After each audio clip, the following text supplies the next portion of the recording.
Bonjour à tous et bienvenue dans ce partage consacré aux troubles de l'opposition avec provocation chez les enfants atteints de TDAH. Aujourd'hui, on va explorer les différents aspects de ce trouble et comment les aborder à travers les 5 piliers du neurodéveloppement. Mes sources proviennent d'une conférence de l'Institut Neurosciences qui propose des accompagnements avec biofeedback des enfants TDAH avec TOP. Alors, les 5 piliers du neurodéveloppement, qu'est-ce que c'est? On va essayer de comprendre les bases du neurodéveloppement. Il repose sur 5 piliers essentiels qui sont le tonus du système nerveux, la respiration, le sommeil, la cognition et les émotions. Ces éléments interagissent de manière complexe, formant parfois un cercle vicieux. Cependant, pour briser ce cercle et promouvoir un développement positif, nous devons travailler sur la quête de sens, l'empathie, le transfert d'intégration et l'automisation de l'action chez nos enfants. Le TDAH est diagnostiqué, lui, par exclusion avant l'âge de 12 ans, avec au moins 6 symptômes et des problèmes dans 2 environnements distincts, comme par exemple la famille et l'école. Cette condition a des implications sociales et scolaires et peuvent être associées à d'autres symptômes, créant ainsi des répercussions sur l'apprentissage, sur la communication, sur les TOC, sur la gestion émotionnelle et bien plus encore. Les troubles de l'opposition avec provocation en font partie. Eux, ils se manifestent à travers différents critères tels que la colère fréquente, la susceptibilité, le refus des règles, le défi des figures d'autorité, la tendance à embêter les autres délibérément.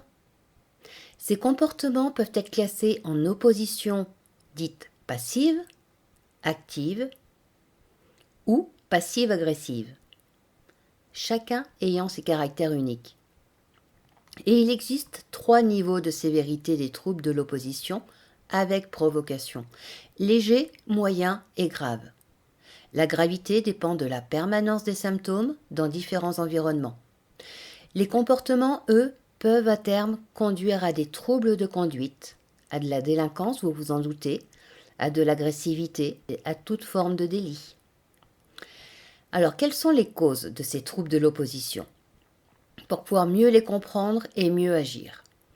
Les causes peuvent être comportementales, physiologiques et psychologiques.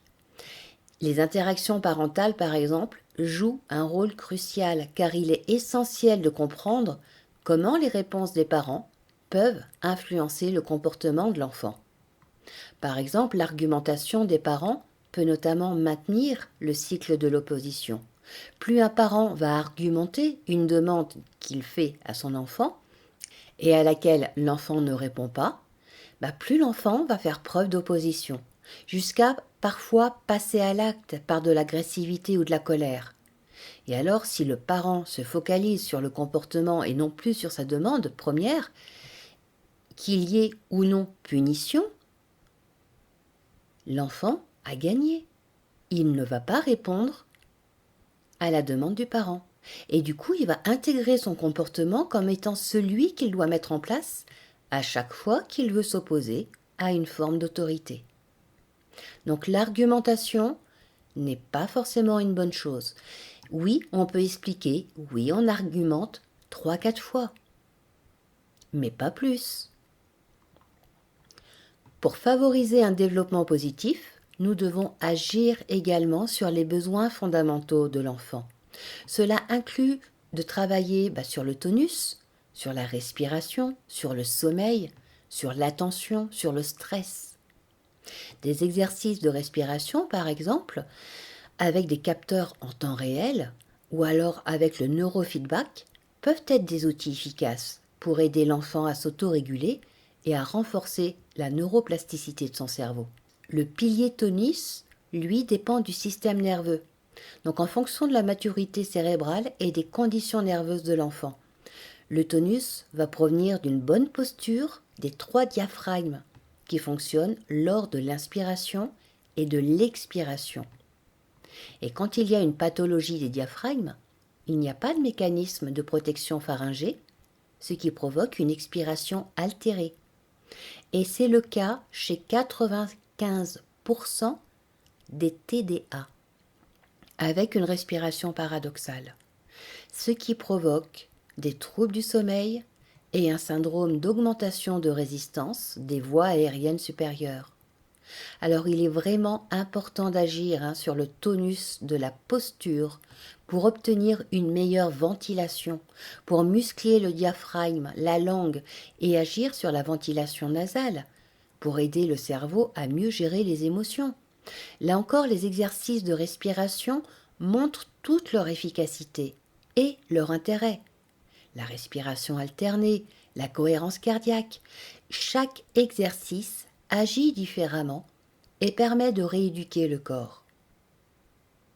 Pour savoir si son enfant souffre d'un manque de tonus, on peut observer. Observer s'il y a un jabot, qui peut démontrer que sa langue est basse, qu'il a des problèmes de déglutition et une respiration buccale.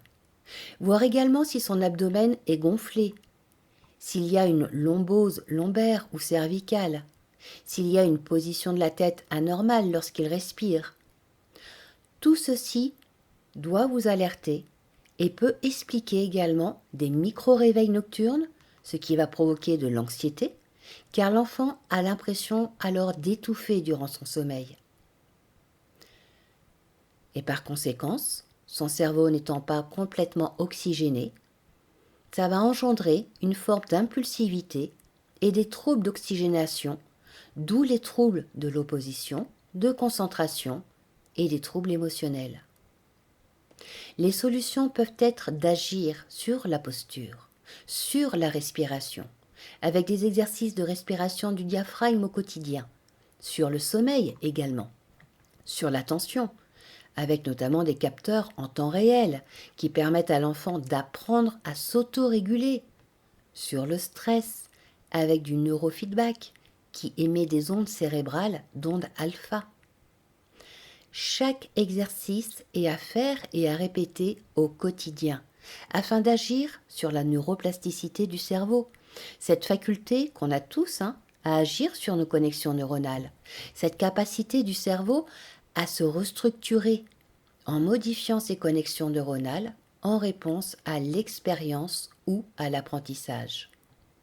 Cela signifie que le cerveau peut se réorganiser en formant de nouvelles connexions entre les neurones ou en renforçant les connexions existantes en fonction des activités mentales, des expériences et de l'apprentissage. En conclusion, en comprenant les bases du neurodéveloppement et en abordant les troubles de l'opposition avec provocation de manière globale, de manière holistique, nous pouvons contribuer à créer un environnement favorable à la croissance et au bien-être des enfants TDAH.